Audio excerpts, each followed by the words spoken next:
ഞാൻ അന്നേ പറഞ്ഞില്ലേ ഇത്തവണത്തെ അവാർഡ് ശരണാലയത്തിനായിരിക്കുമെന്ന്. എന്ത് ശക്തമാണ് ആ ഭാഷ. അത്തരം ഒരു തീം നമ്മുടെ സാഹിത്യത്തിൽ ഉണ്ടായിട്ടേ ഇല്ല. Really fantastic. എവിടുത്തുകാരനാണ് ഈ ബെൻ? അതറിയില്ല. ആദ്യത്തെ നോവലായതുകൊണ്ട് പത്രക്കാരൊന്നും അയാളുടെ പുറകെ പോയി തുടങ്ങിയിട്ടുണ്ടാവില്ല. ഡീറ്റെയിൽസ് ഒന്ന് കളക്ട് ചെയ്യണമല്ലോ. 1 സെക്കൻഡ്.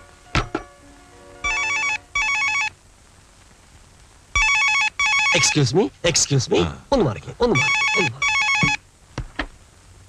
ഹലോ, ശരണാലയത്തിന് വേണ്ടിയാണെങ്കിൽ നാളെ വന്നാൽ മതി. ഇവിടെ കോപ്പിയൊക്കെ ഔട്ട് ഓഫ് സ്റ്റോക്ക്. ഹലോ പറയൂ മാഡം. ഒരു മിനിറ്റ്. എഴുതിയ വേറെ ഏതെങ്കിലും പുസ്തകം ഉണ്ടോ ഇവിടെ? ബെൻ എന്നയാൾ ഒറ്റ പുസ്തകം എഴുതിയിട്ടുള്ളൂ. അതിനാണ് അവാർഡ് കിട്ടിയിരിക്കുന്നത്. അത് ഔട്ട് ഓഫ് സ്റ്റോക്ക് ആണ്. നാളെ വരും. പോകൂ. ഒരാൾക്കൊരു അവാർഡ് കിട്ടിയെന്ന് വെച്ച് ഇങ്ങനൊരു ബഹളമുണ്ടോ?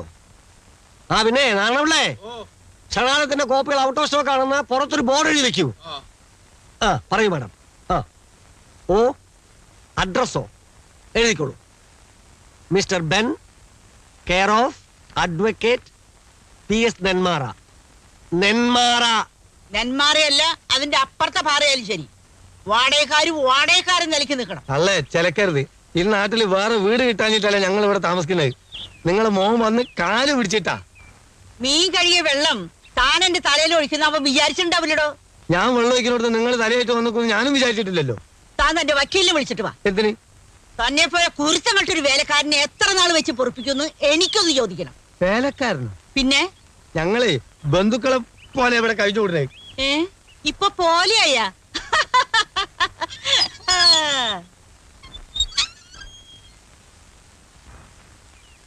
ആരാ? അഡ്വക്കേറ്റ് PS നെന്മാറയുടെ വീടല്ലേ ഇത്? അല്ല, എന്റെ മോൻ പത്മനാഭന്റെ വീടാ. വക്കീല് മേലെ വാടകയ്ക്ക് താമസിക്കുക.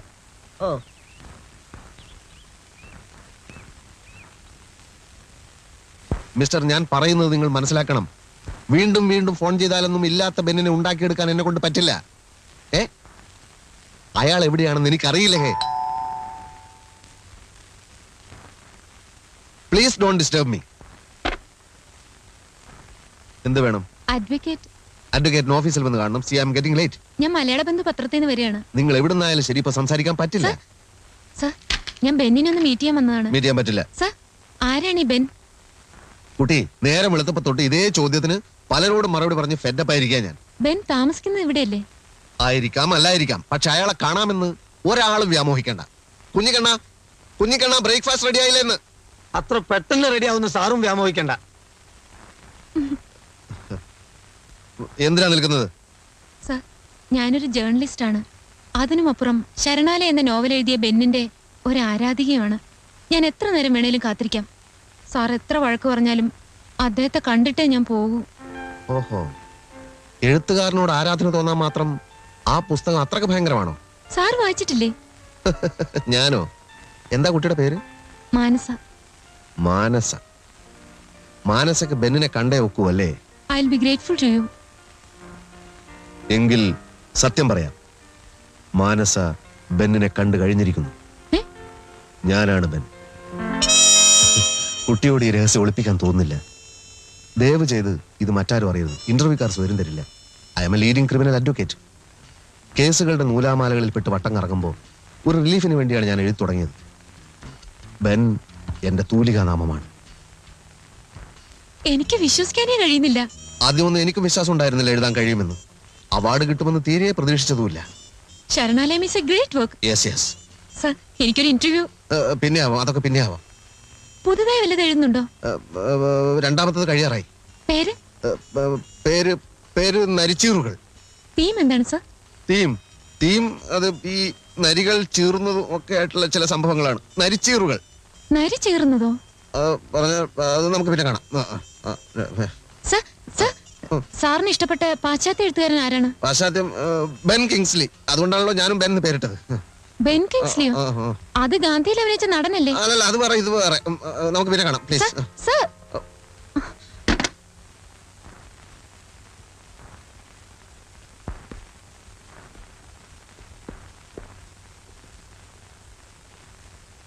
അന്വേഷണക്കാരെ കൊണ്ട് പൊറുതിമുട്ടി എന്റെ ഫോൺ ഇടതടവില്ലാതെ റിങ് ചെയ്തുകൊണ്ടിരിക്കുക.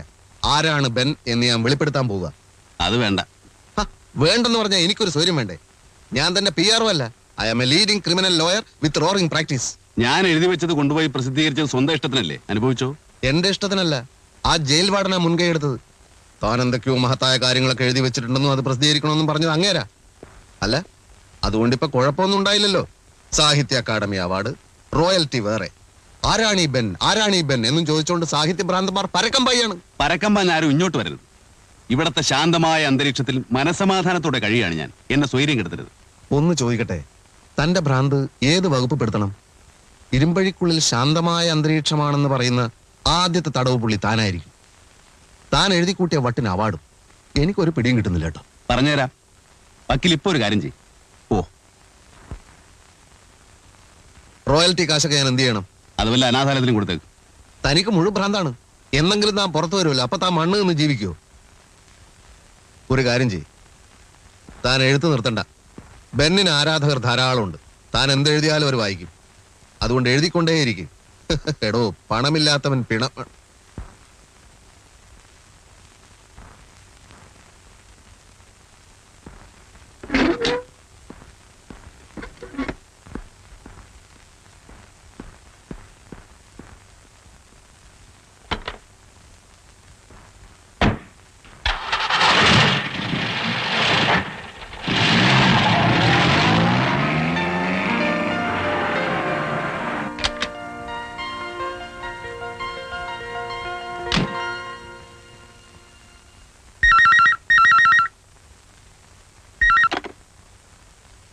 Advocate P S Nenmara here.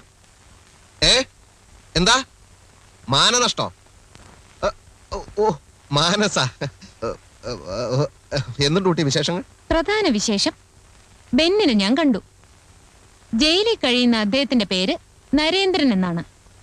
ഇനി ആരെങ്കിലും അന്വേഷിക്കുകയാണെങ്കിൽ സാർ കറക്റ്റ് ഡീറ്റെയിൽസ് കൊടുത്തേക്കൂ. പിന്നെ നരിച്ചീറുകൾ എന്ന നോവലുണ്ടല്ലോ, അത് സാർ സ്വന്തം പേര് തന്നെ പ്രസിദ്ധീകരിച്ചാൽ മതി.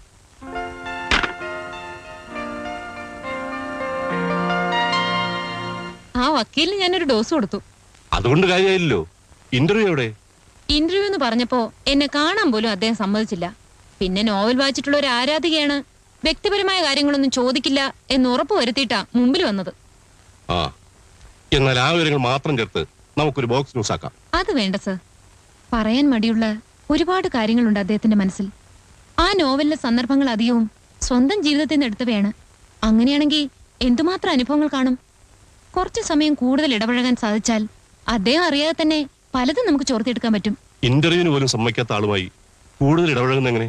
അതാ ഞാൻ പറഞ്ഞു വരുന്നത്. അയാൾക്ക് പരോൾ കിട്ടില്ലേ?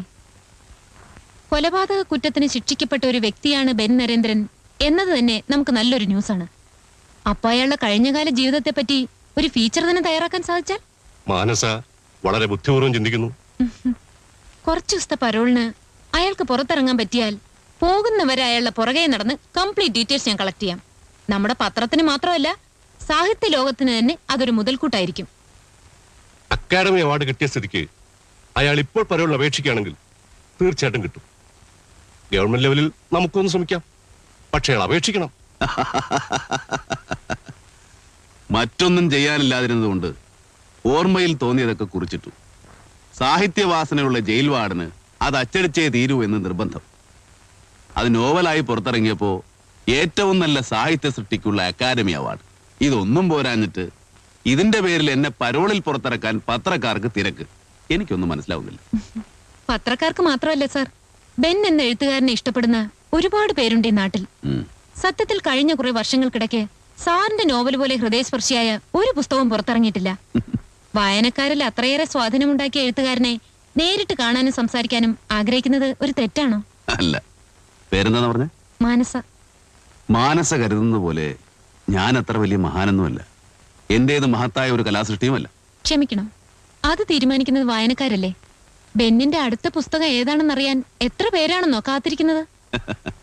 കുട്ടി, ഇനിയൊരു പുസ്തകം പോയിട്ട് ഒരു വരി എഴുതാൻ എനിക്ക് കഴിയില്ല. ജീവിതത്തിൽ ഒരു കഥ ആർക്കും എഴുതാം, സ്വന്തം കഥ. രണ്ടാമതൊന്നും എഴുതാൻ ഭാവന വേണം. എനിക്കതില്ല. ഭാവനയുള്ളവർക്ക് ഒരിക്കലും അതുണ്ടെന്ന് തോന്നില്ല. എന്ത് പറഞ്ഞാലും ഒരു മറുപടി ഉണ്ട് മാനസയ്ക്ക്. പക്ഷേ എനിക്കൊരു മറുപടി സാറ് തന്നില്ല. സർക്കാർ ലെവലിലൊക്കെ ഞാൻ അന്വേഷിച്ചു.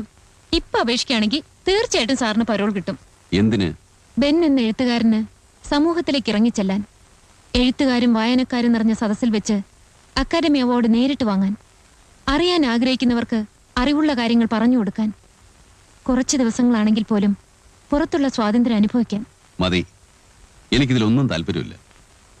തിരുത്താനാവാത്ത തെറ്റുകൾ ചെയ്യുന്നവരാണ് പുറത്തുള്ളവരിൽ പലരും. അകത്തുള്ളവരോ അധികം പാവങ്ങളാ. ഞങ്ങൾ തെറ്റ് ചെയ്തവർ എന്നൊരു ബാഡ്ജുണ്ടല്ലോ അവർക്ക്. വലിപ്പച്ചെറുപ്പമില്ല, മത്സരങ്ങളില്ല, ആർക്കും ആരോടും പരാതിയില്ല, എല്ലാവരും തുല്യർ. പുറത്തുള്ള സ്വാതന്ത്ര്യത്തെക്കാൾ എനിക്കിഷ്ടം ഈ സ്വാതന്ത്ര്യമില്ലായ്മയാണ്. അതുകൊണ്ട് മാനസ തൽക്കാലം പോവുക.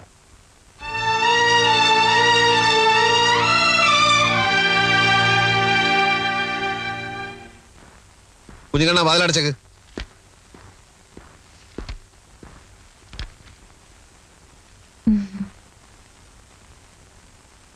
കോർട്ടിൽ പോകാൻ ഒരുങ്ങണം തോന്നിയതുകൊണ്ട് ബെല്ലടിച്ചില്ല. കുട്ടിയുടെ ആരാധനാപാത്രം ജയിലിലാണെന്ന് അറിഞ്ഞ സ്ഥിതിക്ക് ഇവിടെ ആ വലിയ മനുഷ്യൻ വേറൊരാളിന്റെ ആരാധകനാണെന്ന് എനിക്ക് മനസ്സിലായി. എനിക്ക് മനസ്സിലായില്ല. അദ്ദേഹത്തിന് എഴുതാൻ ശരിക്കും ഇൻസ്പിറേഷൻ കൊടുത്തത് താങ്കളാണത്രേ. ശരിക്കും പറഞ്ഞാൽ തീം പോലും സാറാണത്രേ പറഞ്ഞു കൊടുത്തത്. നരേന്ദ്രൻ അങ്ങനെ പറഞ്ഞു? സത്യമായിട്ടും പറഞ്ഞു. അതൊന്നും ആരും അറിയരുതെന്ന് ഞാൻ അയാളോട് പറഞ്ഞിരുന്നു. സാറിനെ പറ്റി പറയുമ്പോ അദ്ദേഹത്തിന് 1000 നാക്കാണ്. ഇത്രയും ചെറുപ്പത്തിൽ ഇത്രയും സക്സസ് ആയി വേറൊരു അഡ്വക്കേറ്റ് ഉണ്ടാവില്ലെന്നും പറഞ്ഞു. അത് സത്യമാണെന്ന് പുറത്തൊക്കെ ഞാൻ അന്വേഷിച്ച് മനസ്സിലാക്കുകയും ചെയ്തു. അത് പിന്നെ ഈ സീനിയർ അഡ്വക്കേറ്റ്സ് പോലും സംശയ നിവൃത്തി വരുത്തുന്നത് എന്നോട് ചോദിച്ചിട്ടാണ്. ഓർമ്മശക്തിയിൽ ഞാനൊരു കമ്പ്യൂട്ടറാണെന്ന് എന്റെ അച്ഛൻ പോലും പറയുന്നത്. അതിശയോക്തിയാവാൻ വഴിയില്ല സർ. കുട്ടി മാരീഡാണ്? അല്ല സർ, മിസ്റ്റർ നരേന്ദ്രന് പരോൾ കിട്ടും. പക്ഷെ താങ്കളല്ലാതെ മറ്റാര് നിർബന്ധിച്ചാലും അദ്ദേഹം പരോളിലിറങ്ങാൻ കൂട്ടാക്കുമെന്ന് തോന്നുന്നില്ല. ഇല്ല. സാർ ഒന്ന് നിർബന്ധിക്കണം. അദ്ദേഹത്തെ പറ്റി കൂടുതൽ അറിയാൻ വായനക്കാരും സാഹിത്യരംഗത്തുള്ളവരും ആകാംക്ഷയോടെ കാത്തിരിക്കുകയാണ്. ഞാനടക്കമുള്ള സകലരും സാറിനോട് എന്നെന്നും കടപ്പെട്ടിരിക്കും. കടപ്പാടുകൾ പലപ്പോഴും ഒരു ഭാരമാണ് കുട്ടി. അയാൾക്ക് ഇറങ്ങാൻ താല്പര്യമുണ്ടായിരിക്കില്ല. എങ്കിലും കുട്ടി വന്ന് പറഞ്ഞ സ്ഥിതിക്ക് ഞാൻ അയാളെ കാണാം, നിർബന്ധിക്കാം. എന്റെ എല്ലാ കഴിവുകളും ഉപയോഗിച്ച് ഞാൻ അയാളെ പുറത്തിറക്കാം. അങ്ങനെ നിങ്ങളുടെ രണ്ടുപേരുടെയും ആഗ്രഹങ്ങളെ മാനിച്ചുകൊണ്ട് ബെൻ നരേന്ദ്രൻ ഇതാ പരോളിൽ പുറത്തിറങ്ങിയിരിക്കുന്നു. 28 ദിവസം അറ്റ് യുവർ ഡിസ്പോസൽ.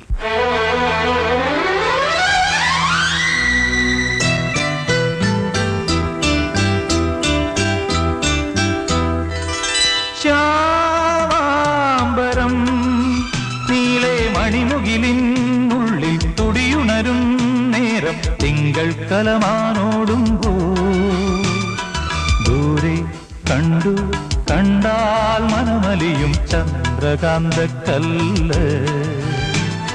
ദൂരെ കണ്ടു കണ്ടാൽ മനമലിയും ചന്ദ്രകാന്തക്കല്ല്.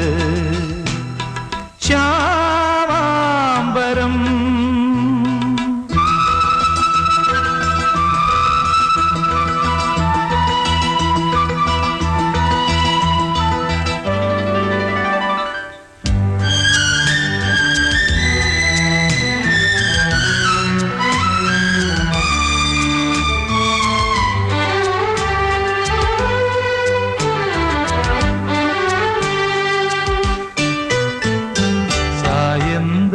ത്തിന്റെ കണ്ണിൽ ശ്രുതിസാഗരം തിളങ്ങി.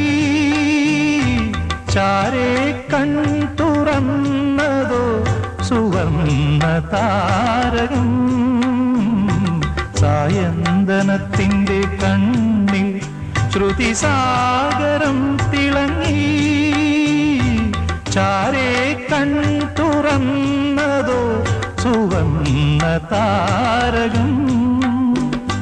സ്വർഗവാതിൽ കിളി തേടി തീരാത്തേൻ മൊഴികൾ. നാദം നാദം മൃദുവായി പൊഴിയും നിലവിൽ പോലും. മെല്ലെ കേട്ടു കേട്ടാൽ മനമലിയും ഹൃദയമന്ത്രച്ചിന്ത്. മെല്ലെ കേട്ടു കേട്ടാൽ മനമലിയും ഹൃദയമന്ത്രച്ചിന്ത്. ശ്യാമാംബരം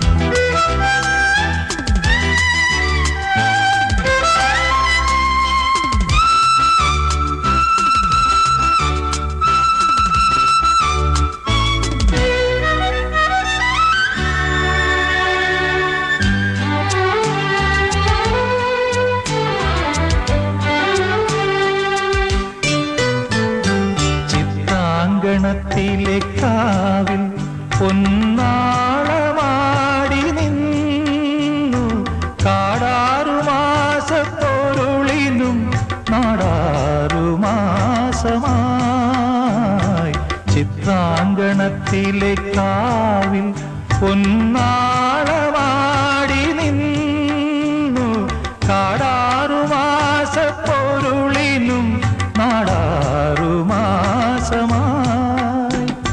പുതുമിന്നൽ കൈവള ചാർത്തി രാഗോന്മാദിനികൾ നാദം നാദം സുരഭി മന്ത്രം തെളിയും പോലെ അരികെ കേട്ടു കേട്ടാൽ മനമലിയും ഹൃദയമന്ത്ര ചിന്ത അരികെ കേട്ടു കേട്ടാൽ മനമലിയും ഹൃദയമന്ത്ര ചിന്ത